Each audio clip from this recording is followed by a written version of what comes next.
episode 26. Peto Syarif Ibnu Pandito, nama yang kau sandang.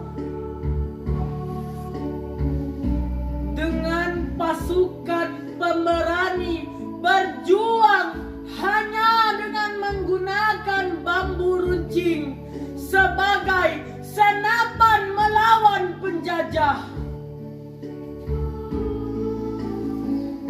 Dengan semangat keinginan untuk maju, membasmikan kekerasan, menciptakan kedamaian, dan memajukan bangsa dan negara dari penjajah Belanda.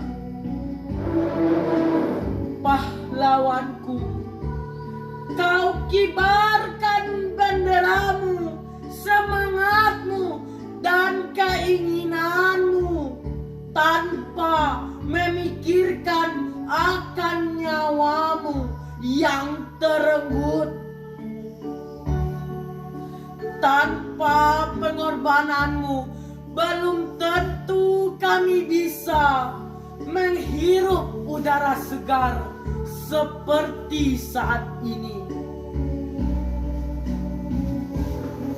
Terima kasih atas jasamu, perjuangan dan pengorbananmu akan kami kenang selalu.